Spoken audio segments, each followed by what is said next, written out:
Le savoir-vivre chez le chrétien. Vous êtes le sel de la terre. Mais si le sel perd sa saveur, avec quoi la lui rendra-t-on? Il ne sert plus qu'à être jeté dehors, et foulé aux pieds par les hommes. Vous êtes la lumière du monde. Une ville située sur une montagne ne peut être cachée, et on n'allume pas une lampe pour la mettre sous le boisseau, mais on la met sur le chandelier, et elle éclaire tous ceux qui sont dans la maison. Que votre lumière luise ainsi devant les hommes, afin qu'ils voient vos bonnes œuvres, et qu'ils glorifient votre Père qui est dans les cieux. L'éthique, les savoir-vivre, n'est pas heurter l'autre. Tu as donné rendez-vous à quelqu'un, mais tu ne respectes pas. Non, parce que toi, tu traites avec Dieu. Tu ne t'excuses même pas parce que toi, tu traites avec Dieu. Non, bien-aimé.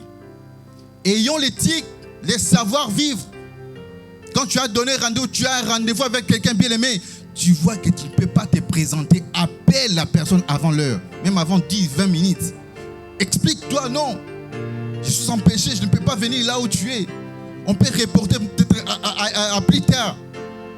Mais les chrétiens, ils s'en foutent. Vous attendez que la personne là commence à rappeler. Mais on a rendez-vous, non? Bien, mais si seulement la personne là sait que vous êtes chrétien ou chrétien, va dire c'est comme ça les chrétiens. Tu fais insulter le nom de Dieu. Les chrétiens, ils donnent rendez-vous, lui-même ne respecte pas. Mais tout simplement parce que, bien aimé, laisse-moi vous dire, c'est la négligence. Réveille-toi chrétien et du bon sens. Cultive les savoir-vivre, s'il te plaît. Un rendez-vous avec les chefs de l'État, ça ne s'oublie jamais. Et c'est par là que vous allez savoir, bien aimé, que l'oubli vient de la négligence. Un rendez-vous avec Macron, même de 6 mois, tu ne vas pas oublier. Ah, aujourd'hui on est dimanche. Ah, je suis fatigué. Les rendez-vous avec celui qui te donne le souffle de vie. Là, tu es fatigué. Tu oublies parce que tu ne vois pas, parce qu'il ne te frappe pas. Les chrétiens ne respectent même pas les sacrés. Les chrétiens n'ont pas l'éthique du sacré. Les chrétiens que nous sommes, nous n'avons même pas le respect de notre Dieu. Et nous parlons en langue. Nous prophétisons. Quelle honte. Les chrétiens sont devenus impolis. Chrétiens parlant en langue, mais impolis. Ayons de l'éthique, bien-aimés, pour ne pas choquer nos contemporains. Les savoir-vivre.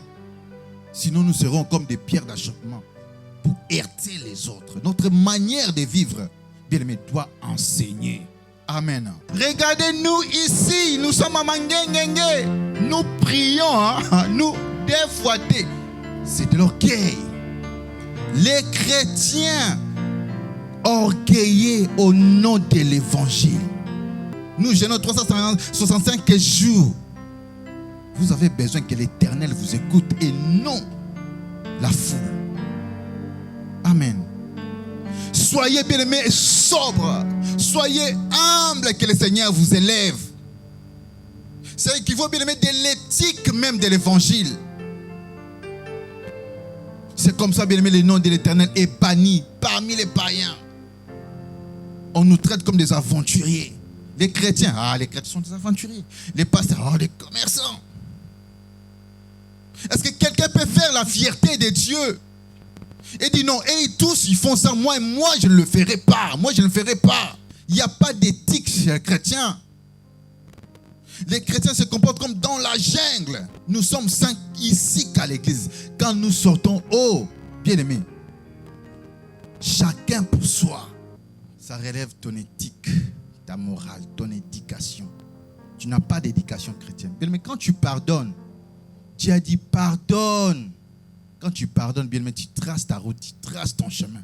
Même si tu as raison, pardonne. Il m'a fait ça, il m'a fait ça, il m'a fait ça. En tout cas, il faut pas parler la mouka pour pardonner. Un chrétien. Maman n'a pas il faut la mouka pour pardonner. Mais chrétien, on t'appelle même berger. On t'appelle homme de Dieu. Pardonne. Pardonne pour être pardonné. Amen. Mais ces choses, même les païens qui sont bien éduqués, bien élevés, observent ces choses.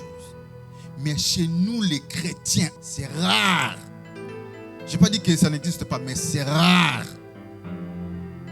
Mais tu verras, quelque part, dans une famille bien éduquée, tout ça, ils se pardonnent mutuellement. Ils se comprennent. ça, fais ceci, s'il te plaît, tout ça. Mais ils ne sont pas chrétiens, peut-être ils ne connaissent même pas le Seigneur. Nous qui connaissons le Seigneur, qui devions peut-être enseigner aux autres, apporter la lumière, mettre la saveur, nous nous comportons à la manière du monde. C'est ce qu'un musicien a chanté. J'ai cherché l'église, je l'ai trouvé dans le monde. J'ai cherché le monde, je l'ai trouvé dans l'église. Vice versa. Tu as fait du mal à ton prochain, répare la chose. Ne viens pas, Seigneur, pardonne-moi. Je vous donne un exemple. Je vole. Suivez-moi très bien. Je vole. Je me rends compte que non, c'est pas bien de voler. Au lieu de venir, Seigneur, j'ai volé, je me réponds. Non. La Bible nous incite d'aller voir la personne, remets la chose que tu as volée, répare. Ensuite, Dieu va te pardonner. Amen. C'est ce que ça veut dire, pardonnez-vous les uns les autres. Que la personne commence d'abord à te pardonner. Non, ne viens pas à l'église, moi je vais danser, je vais offrir, mais tu as quelque chose contre ton prochain. Tu lui as volé, tu lui as fait du mal. Il s'est senti bousculé, tu lui as causé la perte. Répare, appelle, excuse-toi. Et le ciel va écouter ta prière. Mais quand tu te dis, je m'en fous, qu'est-ce que c'est quoi? Je viens, moi je ne vois que Dieu, moi je ne vois que Dieu, moi je ne vois que Dieu. Grosse erreur. L'éthique, bien aimé, si nous voulons voir Dieu avec la relation verticale, considérons d'abord la relation horizontale. Qui est devant moi, ma soeur, mes frères? Est-ce que je suis en train de les choquer par ma manière de m'habiller, par mon comportement, ma manière de parler? Ce sont des bases élémentaires, bien aimés. Des choses de basse classe que tout chrétien devait apprendre.